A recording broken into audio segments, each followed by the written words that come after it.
नमस्कार दोस्तों, कैसे हो आप सभी।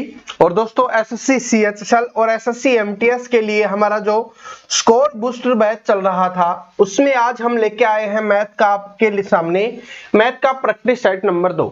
आशा करता हूं आप सभी ने पहले प्रैक्टिस सेट को देखा होगा और बहुत सारी चीजें आपने वहां पर सीखी होंगी। तो आज की क्लास में भी हम आज नई चीजें सीखने वाले हैं, क्योंकि जो हमारा टारगेट है वो तभी कंप्लीट हो सकता है जब हम हर प्रैक्टिस सेट में, हर क्लास में, हर वीडियो में एक नई चीज को सीखें। ठीक है, नई नई एक एक स्टेप जुड़ के ही हम आगे बढ़ते रहेंगे। तो सबसे पहले मोटिवेशन से इसकी शुरुआत कर लेते हैं कि कठोर परिश्रम कभी भी विफल नहीं होता है। जो भी कठिन परिश्रम करता है, जो मेहनत करता है, वो कभी भी विफल नहीं होती है। वो कहीं ना कहीं उसके काम जरूर आती है। ठीक है, तो आपको क्या करना है, परिश्रम करते रहना है, मेहनत करते रहना है, वो आपके काम जरूर आएगी। तो सबसे पहला क्वेश्चन देखिए, टाइम एंड वर्क से है। क्या है कि ए तथा बी मिलकर एक काम को 72 दिन में पूरा कर सकते हैं। तो क्या बोला गया, जैसे जैसे बोला जाता है हम वैसे वैसे ही लिखेंगे और उसी से हमारा आंसर है वो सोल्व हो जाता है। टाइम एंड वर्क की क्लास में मैं आपको पहले भी समझा चुका हूं और जल्दी ही जो दिल्ली पुलिस वाली अपनी क्लास आ रही है उसमें भी आपको टाइम एंड वर्क देखने के लिए मिलेगा। तो ए प्लस बी मिलकर किसी काम को 72 दिन में पूरा कर देता है। उसके बाद बोला गया कि बी और सी मिलकर कितने दिन में करते हैं, 120 दिन में। बी प्लस सी मिलकर कितने दिन में करते हैं, 120 दिन में। उसके बाद बोला गया सी और ए मिलकर कितने दिन में करते हैं, 90 दिन में। तो सी और ए मिलकर कितने दिन में करते हैं, 90 दिन में। अब सबसे पहले हमें क्या निकालना है, इसका एलसीएम निकालना है, या बोल सकते हैं कि इसका टोटल वर्क निकालना है। वो कितना होगा, तो जो आपका एलसीएम निकल के आएगा वो आ गया 360। यहां से करेंगे इसकी कैपेसिटी आ गई 5। ठीक है, यहां से करेंगे इसकी कैपेसिटी आ गई 3 और यहां से करेंगे 4। ठीक है, इन दोनों की काम करने की क्षमता ये आ गई। ये क्या होती है, कैपेसिटी होती है, क्षमता होती है, या सिंपली भाषा में बोला जाए तो एक दिन में किया गया कार्य ये हमारा होता है। तो ये कुल मिलाकर कितना हो गया, 5 3 8 और 4 12। ये 12 हो गया। लेकिन यहां पर ये किसका हुआ है, 2 बार ए आ चुका है, 2 बार बी आ चुका है, 2 बार सी आ चुका है। यानी कि 2 ए प्लस बी प्लस सी का हुआ है, क्योंकि 2 बार आए हैं सभी। ठीक है, बेसिक क्लास में समझा चुका हूं, अब रिवीजन क्लास चल रही है आप सभी के लिए, तो उसकी हम बात कर रहे हैं। तो एबीसी बराबर 2abc बराबर 12 है। तो एबीसी बराबर क्या हो जाएगा, इसके बटे में 2 करेंगे तो काम करने की क्षमता आ गई कितनी, 6। यानी तीनों की क्षमता कितनी है, 6 है। 2 की अलग अलग दी हुई थी, तीसरे की हमारे पास आ चुकी है। अब हमसे पूछा है ए अकेला उसे कितने दिन में पूरा करेगा। तो अगर तीनों की क्षमता में से बी और सी की क्षमता हम घटा देंगे तो ए की पता चल जाएगी। बी और सी की हमारी क्षमता कितनी है, 3 है। तो 6 में से 3 माइनस कर देंगे तो ए की काम करने की क्षमता कितनी आ गई, 3। यानी ए है वो कितने दिन, एक दिन में कितना काम करता है, 3 काम करता है। कुल काम क्या है, ये जो आता है वो एलसीएम आता है, जिसी को तो हम बोलते हैं अपना, क्या बोलते हैं, टोटल वर्क बोलते हैं, कुल कार्य बोलते हैं। तो काम है 360, एक दिन में 3 काम करेगा, तो कुल काम कितने दिन में होगा, 120 दिन में काम होगा। ऑप्शन नंबर 3 आपका आंसर हो गया। मैं पहले ही बता चुका हूं, पहले प्रैक्टिस सेट में हमने बिल्कुल बेसिक क्वेश्चंस लिए थे जो पेपर में पूछे जाते हैं। आज की क्लास में थोड़ा सा लेवल और इंक्रीज कर रहे हैं, और जैसे जैसे क्लासेज की संख्या बढ़ती जाएगी क्वेश्चंस का लेवल भी इंक्रीज होता रहेगा। चाहे फिर पेपर में कैसे भी क्वेश्चंस आए, आप उनको आसानी से कर पाओगे। तो इसका आंसर 120 समझ में आ गया कैसे किया। बस इसको 12 मत लिख देना, क्योंकि ये 2abc का होता है, तो 2 से इसको डिवाइड करेंगे तो कैपेसिटी आ गई तीनों की 6। बस आपको ये ध्यान रखना है, बाकी तो बेसिक है। अब ये वाला क्वेश्चन देखिए क्या है कि 0.796 गुना 0.796 माइनस में 0.204 गुना में 0.204 है, और बटे में भी सेम दिया गया है। तो इस क्वेश्चन को देखते ही आप सभी के दिमाग में एक चीज आ जानी चाहिए कि यहां पर मान ले, अगर इसको ए मान ले तो क्या है, ये ए गुना ए है, और इसको बी मान ले तो क्या है, बी गुना बी है, और नीचे क्या है, ये है तो ए, माइनस है तो माइनस, और बी है, ये है। तो इसका मतलब ये क्या हो गया, आपका ए स्क्वायर माइनस का निशान है और ये बी स्क्वायर। तो ऊपर वाला ए स्क्वायर माइनस बी स्क्वायर हो गया, नीचे वाला ए माइनस बी है। इसका मतलब है इसको आसानी से काट सकते हैं। कैसे? क्योंकि एक फॉर्मूला होता है ए स्क्वायर माइनस बी स्क्वायर को हम क्या लिख सकते हैं, ए प्लस बी इंटू में ए माइनस बी, और बटे में क्या है आपका ए माइनस बी पहले से है, तो ए माइनस बी से ए माइनस बी कट जाएगा, बच जाएगा क्या ए प्लस बी। अब सिंपली भाषा में बोला जाए तो पहले वाले को और दूसरे वाले को जोड़ दो, आपका आंसर निकल जाएगा। यानी कि 0.796 प्लस में 0.204 और इसको जोड़ेंगे तो 1 आ जाएगा। तो इस क्वेश्चन का आंसर आपका कितना हो जाएगा, 1 हो जाएगा। बात समझ में आ गया? बस कुछ नहीं करना, ऐसे क्वेश्चन देखते ही आपके दिमाग में a माइनस बी स्क्वायर वाला आ जाना चाहिए। जो नीचे होता है वो कट जाता है और बाकी बच जाता है। कभी कभी नीचे प्लस में दे देगा तो प्लस से प्लस वाला कट जाएगा, a माइनस बी बच जाएगा। तो बस क्या करना है, पहली में से दूसरी संख्या को घटा के और आपको आंसर लिख देना है। नीचे माइनस का है तो प्लस वाला बचेगा, प्लस का है तो माइनस वाला बचेगा, बस यही आपका आंसर हो जाएगा। ठीक है।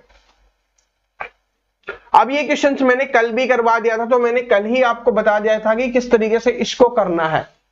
तो सर आपने बोला कि पहली क्लास में जो सिखा दिया वो इस क्लास में नहीं सिखाओगे, तो फिर इस क्वेश्चन को क्यों लिया है?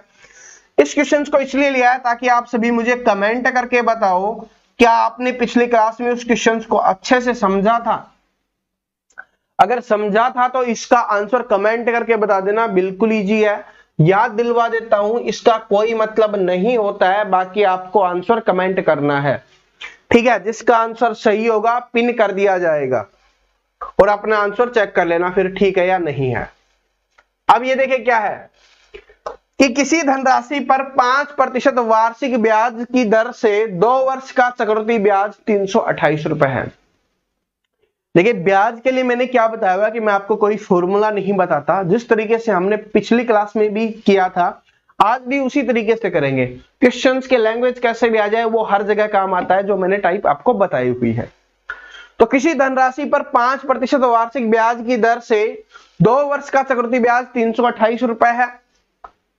उस धनराशि पर उसी दर से उतने ही समय के लिए साधारण ब्याज क्या होगा।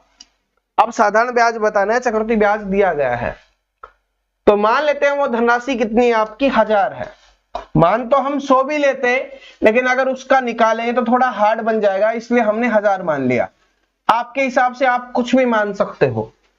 2 साल का ब्याज है, 5% है, तो पहले साल का ब्याज होगा 5% कितना हो जाएगा 50। दूसरे साल का ब्याज होगा वो भी 50। लेकिन चक्रवृद्धि ब्याज में क्या होता है, ब्याज पे ब्याज होता है, तो इसका 5% हो जाएगा आपका 2.5। तो अगर हमने धनराशि 1000 मानी तो कुल चक्रवृद्धि ब्याज निकल के कितना है आपका 50, 100 और 2 यहां से, तो 102.5 निकल के आया। लेकिन इसमें कितना दिया गया है, इसमें दिया गया है कितना 328। तो इसका मतलब है कि 102.5 बराबर कितना दिया हुआ हमारा 328 दिया गया है। लेकिन हमें मान किसका निकालना है, हमें मान निकालना है साधारण ब्याज 2 साल के लिए। तो साधारण ब्याज 2 साल के लिए क्या होता है, सिर्फ यही होता है 100 का मान निकालना है। 1 का मान निकालेंगे तो इसके बटे में हो जाएगा 102.5। 100 का मान निकालना है तो गुना में 100 कर देंगे और यहां से दशमलव हटाने के लिए ऊपर 0 चली जाएगी। बस काटेंगे तो कितने बजाएगा 5 दूनी 10, 5 पंजे 25, 5 से काटेंगे 200 पे, इसको 5 से काटेंगे 5 चौके 20, 5 एकम 5, ये 40 पे कट गया। यहां से काटेंगे ये 8 पे कट गया, क्योंकि 8 एकम 8, 8 चौके 32। बस गुना कर दो, 40 और 8 कितना हो जाएगा, गुना करेंगे तो 320। तो कितना ब्याज हो जाएगा साधारण ब्याज 320 रुपए। बात समझ में आ गई, बात समझ में आ गई। अगर हमसे राशि पूछा होता तो भी हम कर देते। हम कैसे करते कि 102 बराबर कितना है, 102 बराबर अपना 328 आया। राशि कितनी है, हमें 1000 का मान निकालना था, तो हम 1000 का मान निकाल देते। ठीक है, ऐसा नहीं है कि 1000 ही मानोगे तभी निकलेगा। आप यहां पर 2000 मान लो, 10,000 मान लो, 20,000 मान लो, 50,000 मान लो, जो आपको कैलकुलेशन जिसकी इजी लगे वो कर सकते हो। अगर 100 की कैलकुलेशन मानते तो यहां पर क्या आता, 5 आता, उसका 5 का 5 लिखते हैं, फिर हमें थोड़ी प्रॉब्लम आती कैलकुलेशन में, इसलिए हमने 1000 मान लिया, थोड़ा इजी बन गया। तो ये आपके ऊपर डिपेंड करता है कि आप क्या मानते हो। जो मानोगे उसी से आंसर निकल जाएगा, ऐसा नहीं कि आंसर नहीं निकलेगा। अब देखिए कल वाली क्लास में हमने ट्रेन वाले को नहीं देखा था, लेकिन ट्रेन से आपके क्वेश्चन है वो पेपर में पूछा जाता है एक क्वेश्चन।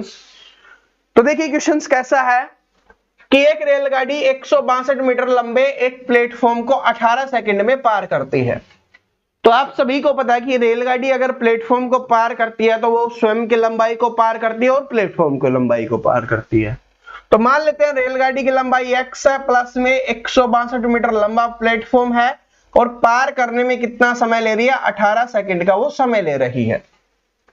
आगे क्या कर रहा है कि 120 मीटर लंबे एक अन्य प्लेटफॉर्म को 15 सेकंड में पार करती है। तो अन्य प्लेटफॉर्म को पार करेगी तो स्वयं की लंबाई को पार करेगी, प्लस में 120 सेंटीमीटर लंबे प्लेटफॉर्म को पार करेगी और समय कितने का ले रही है, 15 सेकंड का वो समय ले रही है। ये बात समझ में आ गई। तो अब देखिए कि ट्रेन की लंबाई है, ट्रेन सेम है तो लंबाई क्या होगी, सेम होगी, इसमें कोई बदलाव नहीं होगा। तो ये समय का बदलाव आया वो कहां से आया, वो आया यहां से। यहां पर 162 मीटर लंबा प्लेटफॉर्म था, यहां पर 120 था। तो ऊपर वाले में कितना ज्यादा था, 42 मीटर लंबा प्लेटफॉर्म था और समय कितना ज्यादा लग रहा था, 3 सेकंड। तो 42 मीटर है वो 3 सेकंड में गया। तो एक सेकंड में, क्योंकि हमें मीटर पर सेकंड निकालना है, तो एक सेकंड में कितना आ जाएगा, 14 मीटर पर सेकंड। ठीक है, तो ये एक सेकंड में कितनी जाती है, 14 मीटर पर सेकंड जाती है। तो अगर हमसे स्पीड पूछता कि ट्रेन की स्पीड क्या है तो 14 मीटर पर सेकंड हो जाती, या किलोमीटर प्रति घंटे में पूछता तो 18/5 से गुना करके हम वो बता देते। लेकिन हमसे वो नहीं पूछा गया, हमसे पूछा गया कि रेलगाड़ी की लंबाई क्या है वो आपको बताना। अब एक पता चल गया कि एक 14 मीटर है वो एक सेकंड में जाती है, यानी कि एक सेकंड में 14 मीटर जाती है, ये हमें पता चल गया। तो अब किसी से भी गुना कर लो, पता चल जाएगा। इससे गुना कर लो या इससे गुना कर लो। इससे करेंगे तो क्या होता है कि अगर मान लो 15 और 10 होता तो 150 और 60 यानी 210 मीटर होनी चाहिए। कितनी होनी चाहिए, 210 मीटर करेगी 15 सेकंड में, जिसमें से 120 मीटर तो क्या है, 120 मीटर तो प्लेटफॉर्म है। तो कुल में से 120 घटा देंगे तो पता चल जाएगा कि ट्रेन की लंबाई कितनी थी, तो वो आ जाएगी आपकी 90 मीटर। ठीक है, आप ऊपर वाले से गुना कर लेना, कि 18 को 14 से गुना कर लेना, पता चल जाएगा। उसमें से 162 माइनस कर देना, आपका मान आ जाएगा और वो भी कितना निकल के आएगा, वो भी आपका 90 मीटर ही निकल के आएगा। तो इसमें स्पीड पूछेगा तो मैंने आपको पहले ही बता दिया था 14 मीटर पर सेकंड। किलोमीटर प्रति घंटे में होगी तो इसको 18/5 से गुना कर देना, तो वो आपका किलोमीटर प्रति घंटे में हो जाएगी। लेकिन इसमें लंबाई पूछी है तो पता है कि 15 सेकंड में पार करती है, तो एक सेकंड में 14 मीटर, तो 15 सेकंड में कितनी जाएगी, वो हमने निकाला 210, उसमें से 120 माइनस कर दिया, क्योंकि 120 मीटर लंबा प्लेटफॉर्म है। तो बाकी बचेगा वो क्या बच गई, आपकी ट्रेन की लंबाई, और वो क्या हो जाएगी, हमारी 90 मीटर हो जाएगी। ठीक है, अब ये वाला क्वेश्चन देखिए, इंपॉर्टेंट क्वेश्चन है। एज किसी कक्षा में 40 विद्यार्थियों की औसत आयु 15 वर्ष है। एवरेज का है, औसत का है कि 40 विद्यार्थियों की औसत आयु 15 वर्ष है। तो 40 स्टूडेंट है जिनकी औसत कितनी है, 15 वर्ष है, ये आपको बोला गया है। ठीक है, तो 10 अन्य विद्यार्थी शामिल किए जाते हैं, 10 अन्य विद्यार्थी शामिल हो गए तो अब कितने हो गए, 50 विद्यार्थी हो गए। तो औसत आयु है वो 0.2 वर्ष बढ़ जाती है, 0.2। तो 50 के 50 स्टूडेंट की 0.2 बढ़ गई, तो कुल कितनी बढ़ गई, 10। बात समझ रहे हो, कुल कितनी बढ़ गई है, 10 बढ़ गई है। क्योंकि कर लो ना यार, 50 को अगर 0.2 से गुना करेंगे तो कितना होता है, 100 होता है, और एक दशमलव लगाएंगे तो 10 आ जाएगा, यानी कि 10 वर्ष बढ़ी है। और ये 10 वर्ष किसने बढ़ाई है, जो 10 नए छात्र आए हैं उनकी वजह से। पहले औसत कितना था, 15 वर्ष था। तो अब पूछा गया कि नए छात्रों का औसत कितना है, 10 वर्ष बढ़ी है 10 स्टूडेंट से, तो एक स्टूडेंट से 1 वर्ष बढ़ी है। तो 15 पहले से थी, 1 वर्ष और जोड़ दो, कितना आ जाएगा यहाँ पे, 16 वर्ष। तो स्टूडेंट कितने हैं जो आए हैं, उनकी औसत आयु कितनी है, 16 वर्ष की हो जाएगी। बात समझ में आ गया ना। फिर से रिपीट करवा रहा हूं कि 40 छात्र थे, उनकी 15 वर्ष थी, 10 नए आए जिनसे 0.2 बढ़ गई सभी की, तो 0.2 बढ़ गई, यानी कि 10 वर्ष बढ़ी है। 10 वर्ष किन से बढ़ी है, जो नए स्टूडेंट आए उनसे, 10 स्टूडेंट से 10 वर्ष बढ़ी है, तो एक स्टूडेंट से 1 वर्ष बढ़ी है। 15 पहले ही औसत दिया गया था, 1 और बढ़ा रहा है, तो मतलब कितने साल का है वो, 16 साल का है। तो वही हमने कर दिया। ठीक है, ये वाला देखिए, ये क्वेश्चन पहले काफी बार पूछा जाता था। देखिए यहां पर क्या रखना है कि 7x प्लस 3y और अनुपात में है 7x माइनस का 3y, और x y का मान दिया गया है x बराबर 3 है, तो यहां पर हो गया 3 से गुना करेंगे 21, प्लस में y का मान 4 है तो 12 अनुपात 7 गुना x का मान 3 है तो यह हो गया 21, और माइनस में ये कितना है, ये भी 12 है, तो यहां से कितना आ जाएगा 3 3 33, और यहां से कितना आ जाएगा 9। ठीक है, तो 33 अनुपात 9 हो गया। 3 से कट रहा है तो 3 से कट रहा है तो 11 पे, और 3 से कटा है तो 3 पे, 11 अनुपात 3 आपका यहाँ पे क्या हो जाएगा, आंसर हो जाएगा। ऑप्शन नंबर 3 क्या हो गया, करेक्ट आंसर हो गया। क्वेश्चंस पे चलते हैं। अगला क्वेश्चन देखिए क्या है कि पुनीत और अप्पू की वर्तमान आयु का अनुपात 2:3 है। देखिए एज वाले चैप्टर से क्वेश्चन लिया गया है और बिल्कुल सिंपल क्वेश्चन है, बड़ा हार्ड नहीं है, बिल्कुल सिंपल है, क्योंकि एज वाले चैप्टर से हमने पहली बार लिया है तो बिल्कुल बेसिक लिया है जो पेपर में पूछा जाता है। इसमें क्या दिया गया है कि पुनीत की आयु का अनुपात दिया गया है किससे, अप्पू की आयु से, और वो कितना दिया गया है, 2:3 दिया गया है। आगे बोला गया कि 3 वर्ष के पश्चात, 3 वर्ष पश्चात मतलब 3 वर्ष के बाद उनकी आयु का अनुपात 3:4 हो जाता है। अब कितना हो गया, 3:4 हो गया, लेकिन कब हो गया, 3 वर्ष के बाद, 3 वर्ष के बाद हो गया। बाद है तो ये, पहले होगा तो ऊपर की तरफ लिखेंगे ताकि इससे पता चल जाए कि बाद की है पहले की है। तो आपको बताना है कि पुनीत की वर्तमान आयु क्या है। तो अभी देखिए क्या है कि यहां से 1 अनुपात बढ़ रहा है, यहां से 1 अनुपात बढ़ रहा है। अगर सेम बढ़ा तो बिल्कुल इजी हो गया कि 1 अनुपात बराबर 3 है तो 2 अनुपात बराबर हो गया 6 और 3 अनुपात बराबर 9। ये क्या है, वर्तमान आयु की है। किसका पूछा है, पुनीत की, तो पुनीत ये है तो 2 कितना है पुनीत की, 6 वर्ष, तो पुनीत की वर्तमान आयु 6 वर्ष हो जाएगी। अगर आपसे अप्पू की पूछता तो अप्पू की 9, क्योंकि पता चल गया कि 1 अनुपात बराबर 3 है तो 2 अनुपात बराबर 6, 2 अनुपात का ही पूछा था तो 6 वर्ष हो जाएगी। बात समझ में आ गया। अगर ये अनुपात सेम नहीं होता तब इसको हम बराबर करते, वो अगले क्लास में हम उस क्वेश्चन को ऐड करेंगे। ठीक है, एज वाले चैप्टर से। अब ये वाला क्वेश्चन देखिए क्या लिखा गया है कि 3a प्लस 5b, और बटे में दिया गया है कि 3a माइनस का 5b बराबर 5 है। तो बस सोल्व करेंगे, इसको उधर लेके जाएंगे, इसको इधर ही रखेंगे, तो ये 3a प्लस 5b रहेगा। उधर से करेंगे तो 5 3 15a माइनस का 25b हो जाएगा, क्योंकि हमें मान किसका निकालना है, a अनुपात b आपको बताना है। ये अनुपात से आपका है तो a अनुपात b का मान बताना है। तो a को इधर ले आएंगे, b को उधर लेके जाएंगे, तो 5b प्लस का, क्योंकि माइनस का है बराबर के इधर आएगा, प्लस का हो जाएगा 25b, और ये क्या है 15a, और ये प्लस का है माइनस का हो जाएगा ये। यहां से कितना हो गया 30b, ये हो गया 30b, और बराबर में इधर से कितना हो जाएगा 12a, 12a। इसके बटे में a के बटे में b ले आएंगे या b के बटे में a ले आओ, क्योंकि a और b का आपको निकालना है तो आगे पीछे रख देंगे तो कोई दिक्कत नहीं है। अगर b को उधर लेके जाएंगे, b को उधर लेके जाएंगे तो 12 इसके नीचे आ जाएगा, तो इसका अनुपात कितना आ जाएगा, a का अनुपात होगा कितना 30, b का अनुपात 12, 30 अनुपात 12 नहीं दिखा तो क्योंकि 6 से कट रहा है, 6 पंजे 30 और 6 दूनी 12, तो कितना आ गया 5 अनुपात 2, 5 अनुपात 2, a का पहले b का बाद में। हो सकता है ऑप्शन में आपको 2 अनुपात 5 भी लिख के दे दे, लेकिन उसको नहीं करना, क्योंकि पहले a का पूछा है तो पहले a का ही लिखेंगे, फिर b का लिखना है तो b का ही लिखेंगे। तो ऑप्शन नंबर 4 क्या हो जाएगा, यहां पे क्या हो गया आपका करेक्ट आंसर हो गया। बात समझ में आ गई, क्या हो गया आपका सही आंसर हो जाएगा। अनुपात का चैप्टर था, अनुपात के हिसाब से हमने कर दिया बड़ा आसानी से।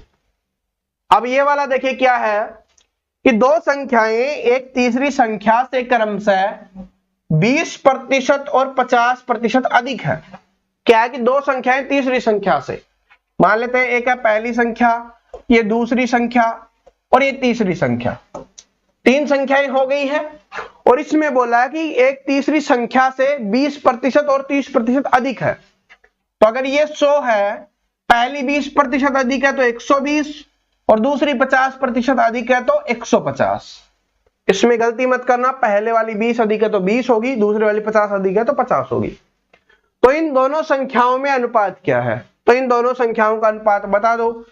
30 से काटेंगे, 30 चौके 120, 30 पंजे 150, 4:5 हो जाएगा।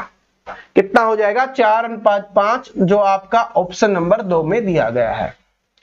ठीक है, अनुपात दिया गया है तो ये। और ये क्वेश्चन है प्रतिशत में भी पूछा जाता है, अनुपात समानुपात में भी पूछा जाता है, आपका औसत में भी पूछा जाता है। ठीक है, और आपके लाभ और हानि में भी पूछा जाता है। इसमें सिर्फ थोड़ी सी लैंग्वेज चेंज की जाती है। ये चारों टॉपिक से ये क्वेश्चन है वो पूछा जाता है।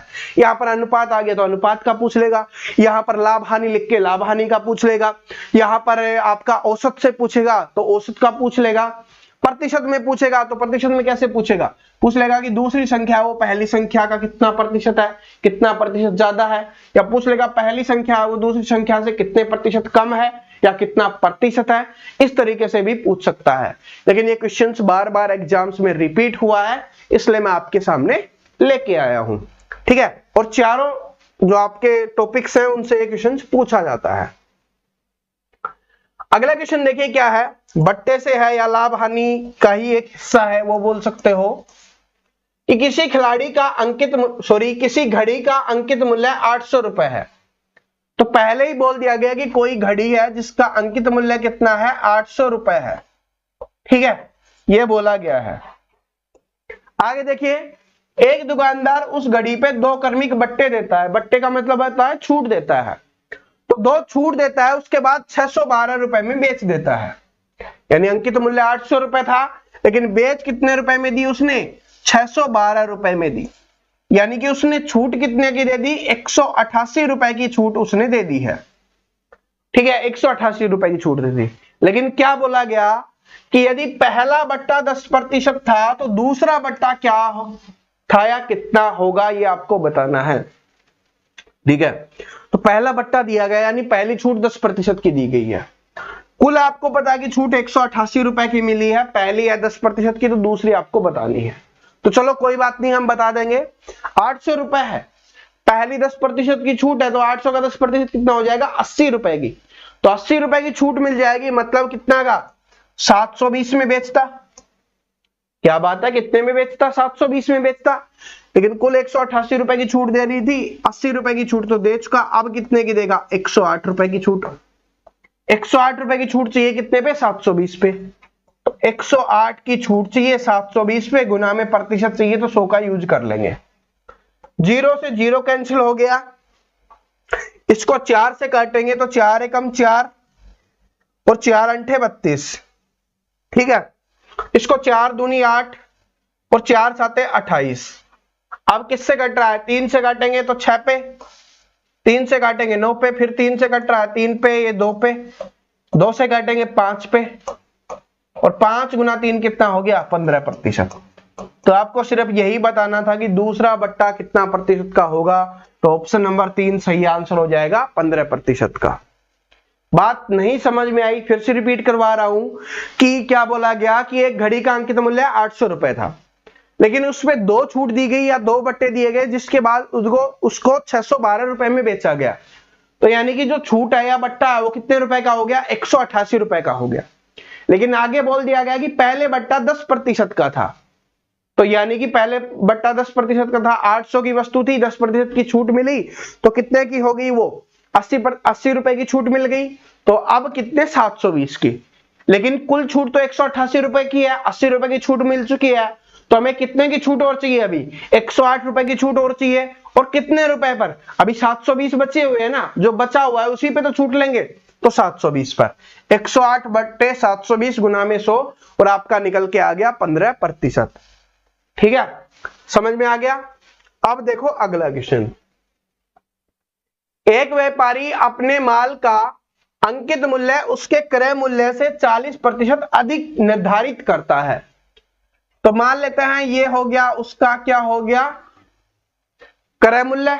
और उससे क्या करता है 40% अधिक करता है, तो ये हो गया उसका अंकित मूल्य। 40% अधिक मतलब 40 ज्यादा, ये अंकित मूल्य है। परंतु अंकित मूल्य पर 20% की कटौती देता है, यानी कि कटौती का मतलब होता है छूट। अब इस पे 20% की छूट दे रहा है, तो 20% की छूट मतलब 28 रुपए की छूट दे रहा है। तो कितना बच गया यहां से बच गया 112 रुपए। बात समझ रहे हो, कितना बच गया 112 रुपए बच गया। अब बोला गया तो उसका लाभ प्रतिशत बताओ। 100 में, अब ईमानदारी से बताना, 100 में कोई वस्तु खरीदी, 112 रुपए में बेची, तो लाभ कितने प्रतिशत का हुआ। क्या अगर इस क्वेश्चन का भी आंसर मुझे बताना है तो इसका मतलब आपने फॉर्म गलत भर दिया, आप बिल्कुल भी तैयारी नहीं कर रहे, और इसका आंसर आप सभी मुझे कमेंट करके बताओगे। आप सभी मुझे कमेंट करके बताओगे। कल वाली क्लास में हमने बिल्कुल बेसिक क्वेश्चंस लिए थे, आज वाली क्लास में हमने कुछ और नए क्वेश्चंस लिए हैं, और कल वाली क्लास में और अच्छे लेवल के होंगे। और ऐसे ऐसे जब तक आपका पेपर नहीं होता, अच्छे अच्छे लेवल के क्वेश्चंस आपको देखने के लिए मिलेंगे। और स्टार्टिंग में अभी हम 10 से 15 क्वेश्चंस ले रहे हैं, अब धीरे धीरे इसको 25 क्वेश्चंस तक भी हम लेके जाएंगे, ठीक है। तो जो भी स्टूडेंट नया है, चैनल को सब्सक्राइब कर लेना, साथ में बेल आइकन को प्रेस कर लेना, ताकि हम क्लासेस डालें उसकी अपडेट आपको मिल सके। Thank you so much.